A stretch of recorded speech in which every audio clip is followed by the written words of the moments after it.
যে নারীর হায়া নাই সে নারী না, মনে রাখি। সরাসরি হাদিস, নবীজি বলছে নারী বলে কাকে, মহিলা কাকে বলে।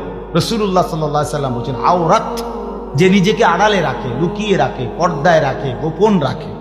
খোদার কসম নবী বলছে তাকে বলেন নারী। এজন্য যে নারীর পর্দা নাই, যে নারীর হায়া নাই, সে কোনো নারী না, সে নারী না। হে না, পুরুষও না। এটা বেড়াইতো না, বেডিতো না, এটা একবার এটা হেবুডি কিতে হেবুডি কইব, ওটা আমার কি দরকার? বেডি ডাক্তার দেখ, বেডি কিতা কথা বোঝেন না। রাসূলুল্লাহ সাল্লাল্লাহু আলাইহি সাল্লাম বলছে বেপর্দা নারী, বেহায়া নারী এটা কোনো কি না, নারী না। যা ইচ্ছা তাই হোক, কিন্তু এটা নারী না, নারী না। এজন্য যে নারীর মধ্যে হায়া নাই, লজ্জা নাই, পর্দা নাই, যেই মেয়েটার মধ্যে, ওইটার মধ্যে কোনো নারীত্ব নাই।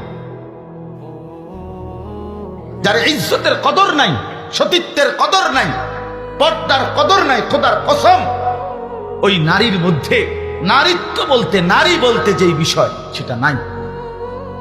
সে উপভোগের পণ্য, সে প্রদর্শনীর বস্তু, সে শোপিস।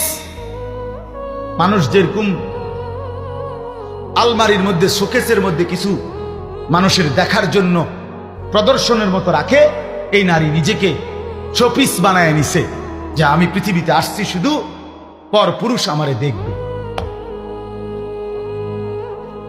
নাউজুবিল্লাহ, আল্লাহ মাফ করে দেন।